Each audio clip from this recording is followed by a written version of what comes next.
നല്ല എരിവോടുകൂടി എങ്ങനെ ഒരു ബീഫ് ഫ്രൈ ചെയ്യാമെന്ന് നോക്കാമേ. ഇതിന് വേണ്ട സാധനങ്ങൾ എന്തൊക്കെയാണെന്ന് നോക്കാമേ.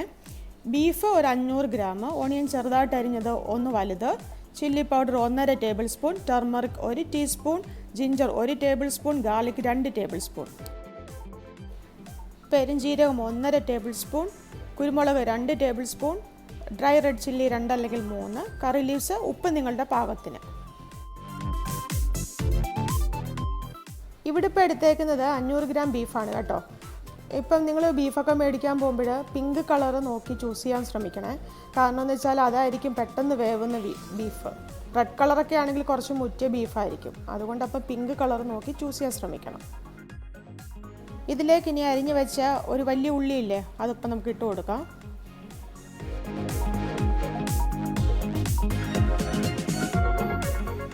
ഒരു ടേബിൾ സ്പൂൺ ജിഞ്ചർ ഇട്ട് കൊടുത്തു. ഗാർലിക് 2 ടേബിൾ സ്പൂൺ ഇട്ട് കൊടുക്കാം. മഞ്ഞൾപ്പൊടി 1 ടീസ്പൂണ്, 1.5 ടേബിൾ സ്പൂൺ മുളക് പൊടി ഇട്ട് കൊടുത്തു. ഇപ്പം മുളക് പൊടി ഇച്ചിരി കൂടിയെന്ന് വെച്ചാലും കുഴപ്പമൊന്നുമില്ല, അതിനനുസരിച്ച് എരിവുണ്ടാകും എന്നേ ഉള്ളൂ. ഉപ്പ് പാകത്തിന്. ഇതെല്ലാം കൂടി ഒന്ന് നമുക്ക് ഇളക്കി കൊടുക്കാം. കുക്കറിലിട്ട് ഇളക്കിയാലും മതി. ഇപ്പം നിങ്ങളെ കാണിക്കാൻ വേണ്ടി ഞാൻ അങ്ങനെ ചെയ്തു എന്നേ ഉള്ളൂ. എല്ലാം കൂടി നന്നായിട്ടൊന്ന് മിക്സ് ചെയ്ത് കൊടുക്കണം. കുക്കറിലേക്ക് ഇനിയിപ്പം ഇതെല്ലാം കൂടി ഒന്ന് ഇട്ട് കൊടുക്കാം.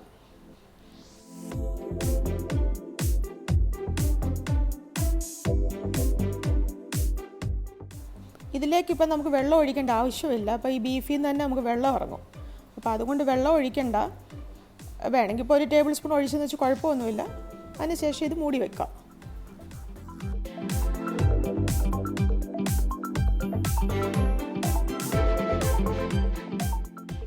ഇവിടെ ഞാൻ 5 വിസിൽ വരെയാണ് ഇത് വേവിച്ചത്.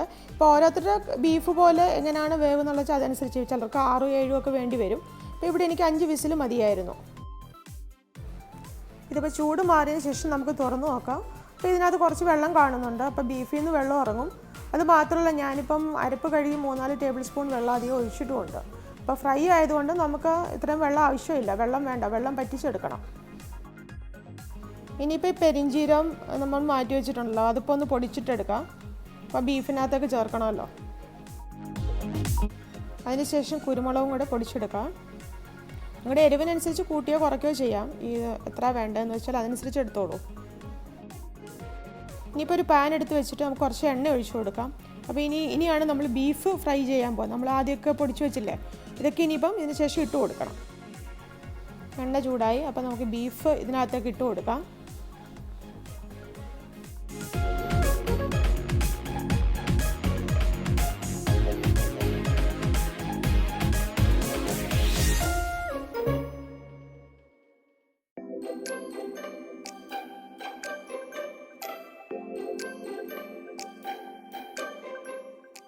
അധികം മൂക്കുണ്ടായെങ്കിൽ നിങ്ങൾക്ക് ഈ പരുവത്തിൽ നമുക്ക് ഈ മസാല പൗഡറൊക്കെ ഇട്ടിട്ടും എടുക്കാവുന്നതാണ്.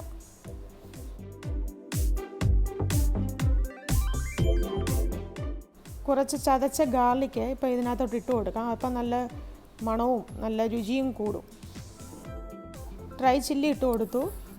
നിങ്ങൾക്കിപ്പോൾ എരിവ് അധികം ആവശ്യമില്ലെങ്കിൽ ഇതിൻ്റെ ആവശ്യമൊന്നുമില്ല. നിങ്ങളുടെ എരിവിൻ്റെ പാകത്തിനനുസരിച്ച് ഇട്ട് കൊടുത്താൽ മതി. ഞാനിപ്പോൾ ഇവിടെ 2 എണ്ണമാണ് ഇട്ടത്.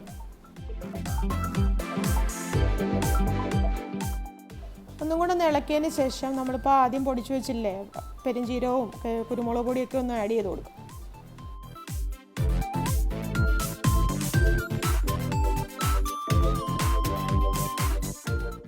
അതിനുശേഷം കുറച്ച് കറിവേപ്പിലൊക്കെ ഇട്ട് കൊടുത്തു.